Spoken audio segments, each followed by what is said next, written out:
He was once the ultimate symbol of success. Fast cars, designer suits, and millions in the bank. Don Johnson owned the 80s. But where did it all go? How does a man go from living in luxury to almost losing everything, even his mansion? And now at 75, the former Miami Vice star looks nearly unrecognizable. But not for the reasons you think. What happened to Don Johnson after the fame faded? You're about to find out, and it's more heartbreaking, inspiring, and human than you ever imagined. In the 1980s, Don Johnson wasn't just a star, he was the star. With his signature white suits, pastel shirts, and no socks, he turned Detective Sonny Crockett from Miami Vice into a cultural icon. The show wasn't just a TV hit, it became a movement, shaping fashion, music, and the way people saw style and sophistication. Don's rise to fame seemed like a dream, earning millions, topping music charts, and dating Hollywood royalty. But his journey wasn't always glamorous. Born in 1949 in Flat Creek, Missouri, Don came from humble beginnings. His mother was just 16 when he had been born, and his father 19. Money was tight, and Don's early years were marked by emotional hardship. By the time he was 16, he left home, seeking something beyond the confines of his small-town life. Though he got into trouble, Don's drive for something bigger remained strong.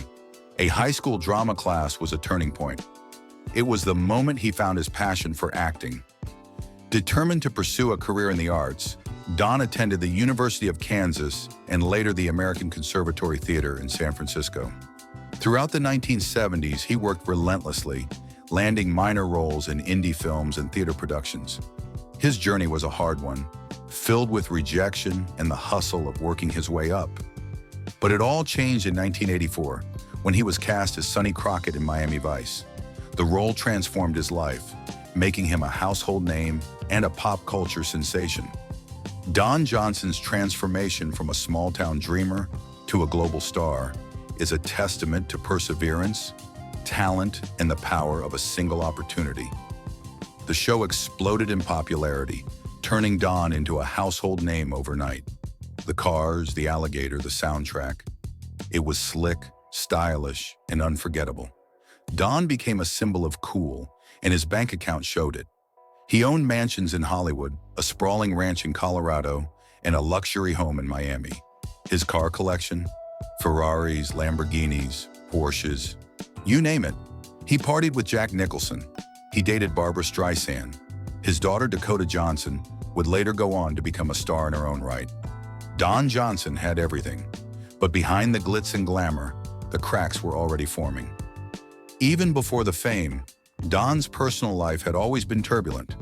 He was married 5 times, to 4 different women.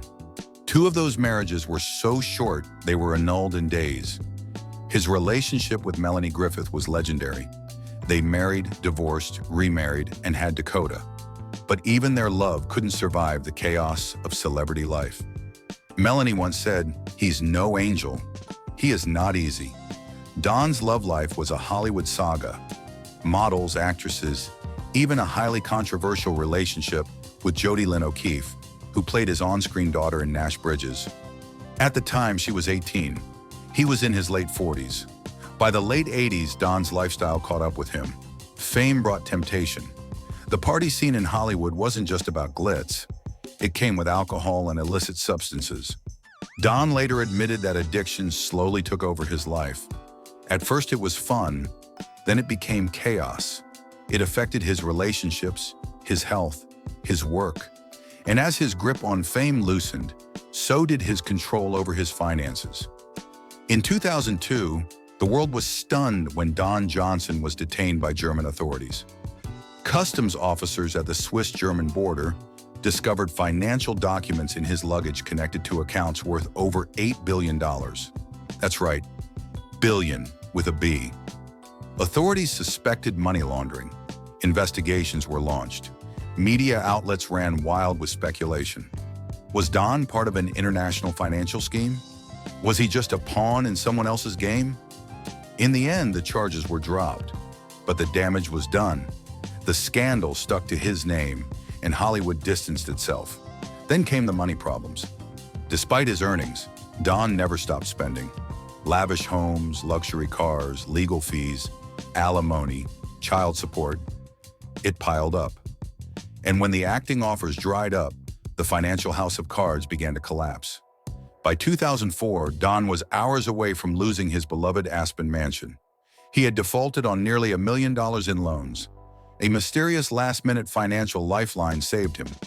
To this day, no one knows exactly how. Some say he sold personal items. Others believe wealthy friends stepped in. Regardless, the near loss of his dream home was a turning point. Don owed money to multiple creditors, hospitals, law firms, even liquor stores. The man who once ruled television now faced the threat of foreclosure and financial ruin. Fans were heartbroken. How could someone who had it all lose so much? In 2008, desperate to stabilize his finances, Don sued Reicher Entertainment for $23 million in unpaid profits from Nash Bridges. He argued that the show had made over $1 billion in syndication, and he wanted his cut. The legal battle was long, but he won. A jury awarded him over $23 million. It was a victory, yes. But by then, Don's image had already taken hit after hit. And that brings us to the most important part of this story, the comeback. Don Johnson didn't disappear. He didn't give up. He didn't vanish into some sad celebrity retirement story. He got back up.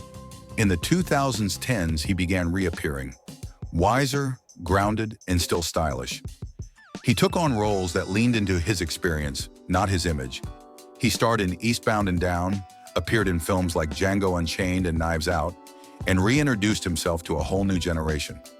In 2024, he was featured in Netflix's Rebel Ridge, once again proving he still had it. These days at 75, Don Johnson is no longer chasing fame. He's embraced sobriety, stability, and family. He's close with Dakota. He's still married to Kelly Flieger, his wife of over 2 decades. A relationship that's lasted longer than all his previous romances combined. He often credits her with helping him stay grounded and become a better man. Looking back, it's clear that Don's downfall didn't happen overnight. It was the result of unchecked spending, addiction, fame-fueled living, and misplaced trust. But through it all, he survived. Don Johnson's story isn't just about rising and falling. It's about redemption, reinvention, and resilience. He may have lost millions, but he never lost the fire that got him out of Flat Creek, Missouri. He may have made mistakes, big ones, but he learned, adapted, and grew. So what do you think? Has Don Johnson finally found peace after the storm? Or is there still more to his story? Let us know in the comments below. And if you love deep dives into the highs and lows of Hollywood legends, don't forget to like this video, subscribe, and ring the bell so you never miss a story. Thanks for watching.